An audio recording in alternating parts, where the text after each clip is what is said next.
So yun, magandang umaga sa inyo mga kauban. Nandito tayo ngayon sa harap ng bagong munisipyo ng Balagtas. Magkakaroon po rito ng unity work ng mga kandidato, mga tatakbong kapitan, barangay councilor. Ganun na rin po yung mga barangay SK chairman, mga kanyang mga councilor. Nandito po sila sa harap ng Balagtas. Mag-iipon-ipon sila dito at magkakaroon po sila ng unity work papuntang Don Pedro Cayetano at magkakaroon doon po ng misa. Lahat po ng kandidato sa buong Balagtas, mga kanya-kanyang partido, magkakalaban. Dito po sila para sama-sama sa isang unity work. Ayun, mamaya, subaybayan po natin, abangan. O yun, makikita nga rito yung dating ng mga tao. Ayan po, pakarami na. Nagsisimula na po yung mga participant na mga kanya-kanyang partido. Dito, sama-sama po sila rito, mag-iipon-ipon para sa gaganapin yung unity walk mga kauban. Mamaya, mag-abangan natin yung kanilang mga hanay. So yun, nakita sa mga linya nila, yung mga kanilang mga barangay. Sa mga di po nakakaalam, ang Balagtas ay may siyam na barangay. Dito sa mga barangay po, mayroon po naglalaban dito ng kapitan na 2, may 3 sa bawat barangay, may 4. At nandito rin po yung mga SK chairman at kanilang mga konsihal. Nandito po, ititipon-tipon sila rito sa harap ng Biga Plaza, sa harap ng munisipyo. Ayan po, at mga kapulisan nandito na rin po para magantabay sa seguridad ng bawat isa. Nandito sila para sumama sa gaganaping unity walk. Makita rin dito na lumabas na rin po si Comelec. Pangungunahan po ni Comelec yung unity walk na magaganap dito sa Balagtas papuntang Don Pedro Cayetano.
Boss, para kayo na yan, boss.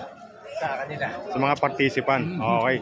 Yun po yung pagkain para daw po sa ano, mga nag-unity walk, mga kauban. So, yun, makikita rito sa may pintuan ng complex, mga kauban, yung mga kandidato.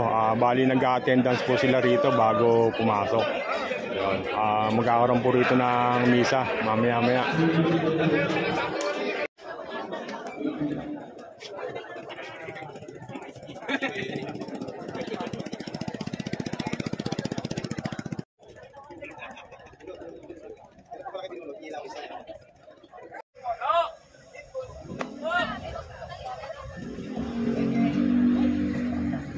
Yun mga kauban, bali dito tinatapos ko na po yung video. Maraming salamat po sa sumusubaybay sa aking channel. Sa lahat ng aking mga subscriber, maraming salamat din po. Yung mga napadaan sa aking video, kung di ka na pa nakapag-subscribe, subscribe ka na kaibigan. Yun, eto po, tipon-tipon sila ngayon dito para sa gaganaping misa mga kauban. Salamat, bye-bye. God bless po sa ating lahat.